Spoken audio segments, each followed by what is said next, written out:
Good morning. आज हम आपके लिए क्लास 10 का एक्सरसाइज 2.2 मैथ एनसीईआरटी का चैप्टर पोलिनोमियल्स का क्वेश्चन नंबर पहला। क्वेश्चन पहले समझते हैं क्वेश्चन करता क्या है। फाइंड द जीरोज, हमको पहले जीरोज निकालना है of the following quadratic polynomials. Quadratic polynomial से पहले हमको जीरोज निकालना है एंड और verify the relationship between the zeros and the coefficient. NCERT का लैंग्वेज सिर्फ समझना है। एनसीईआरटी का लैंग्वेज समझ जाएगा आपको, कहीं अदर बुक पढ़ने की जरूरत ही नहीं। खाली आपको क्वेश्चन समझाएंगे और आंसर बताएंगे, लगेगा कि कुछ है नहीं कुछ। पर ये देखिए फाइंड द जीरोज निकालना किसी क्वाड्रेटिक पोलिनोमियल से। तो क्वाड्रेटिक पोलिनोमियल आप पढ़े होंगे तो क्वाड्रेटिक पोलिनोमियल से हम जीरोज कैसे निकालते हैं, फैक्टराइज करके। तो देखिए क्वेश्चन इसलिए x² - 2x - 8 find the zeros निकाल। पहला ये क्वेश्चन का फाइंड द जीरोज। तो फाइंड द जीरोज निकाला x² - 2x - 8 दिया। फैक्टराइज जब इससे दोनों से मल्टीप्लाई कर x * 8, यहाँ पर 1 छिपा हुआ है, 8 * 1 तो 8 हो गया। फिर 2 8 एलसीएम निकालें, 2 4 बार में, फिर 2 से, फिर 2 बार में 1। तो हमको ऐसा सजाना है कि -2x आ जाए, तो -2 आ जाए। अगर हम 4 और 2 को ले तो आ जाएगा, और लाना चाहिए नेगेटिव आना चाहिए। तो x² x + 2x - 4x - 8 अगर लिखते हैं तो आ जाएगा -4 में +2 जाएगा, -2 आ जाएगा।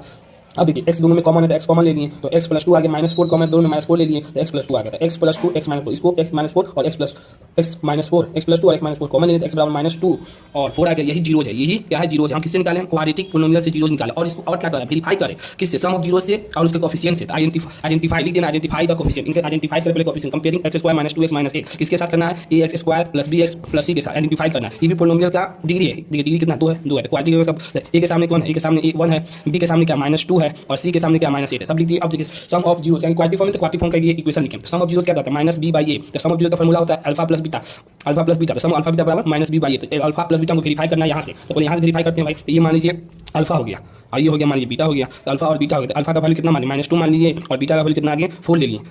सम of zeros alpha plus beta दोनों को जोड़ देते कितना आया +2 आएगा। अब यहाँ से देते हैं सम ऑफ जीरोज का जो फार्मूला करता है -b/a, ये वेरीफाई कर रहा है कि नहीं, इस जो फैक्टराइज किए हैं किससे, क्वाड्रेटिक पोलिनोमियल से। जब वेरीफाई कर रहा है तो देखिए क्या आता है, -b/a माइनस तो -b तो -2 है तो -2 लगा दिए, -b तो फार्मूला में करा है तो माइनस बाहर आ गया, माइनस माइनस प्लस। इसी को कहते हैं कोएफिशिएंट ऑफ x। क्वेश्चन में करा है ना जीरोज एंड कोएफिशिएंट के बीच का। कोएफिशिएंट ऑफ x, इसका कोएफिशिएंट ऑफ x कितना लिया -2, तो -2 ले लिए और उसके बाद में माइनस लगा दिए। और ये coefficient of x², coefficient of x² का यही ना है 1, तो नीचे में 1 लिख दिया। तो 2 तो LHS इसको मान लिया, LHS इसको लिया, LHS बराबर आ जाए +2 ये भी आ गया, +2 ये भी आ गया। अब ये प्रोडक्ट ऑफ जीरोज, यहाँ पर करा प्रोडक्ट ऑफ जीरोज का फार्मूला अल्फा * बीटा होता है, इसको LHS मान लिया, अल्फा * बीटा। अल्फा इसको मानने देखिए अल्फा कितना -2 लिया, बीटा कितना लिया 4 लिया, 4 मल्टीप्लाई किया -8 आ गया। तो इसको क्या कांस्टेंट टर्म, तो कांस्टेंट टर्म लिए, सिर्फ कांस्टेंट टर्म लेना है। तो कांस्टेंट टर्म क्या है 8 है, तो 8 ले लिए कांस्टेंट टर्म बाई तो कांस्टेंट टर्म सिर्फ लेना है। तो 8 के साथ क्या लगा माइनस लगा है, इसको ऐसे भी तो लिख सकते हैं -8 के बगल में प्लस ऐसे लिख सकते हैं। इसको हम लिख नहीं रहे हैं, कंफ्यूजन हो जाएगा। तो -8 तो कांस्टेंट टर्म 8 ले लिए और कोएफिशिएंट ऑफ x का तो 1 मान लीजिए। कांस्टेंट टर्म के साथ -8 है, इसको ऐसे माइनस के साथ यहाँ प्लस लगा दीजिए। तो ये कांस्टेंट टर्म -8/1। RHS में -8, LHS में अल्फा * बीटा कितना लिए, अल्फा कितना मानिए अल्फा * बीटा, अल्फा कितना 4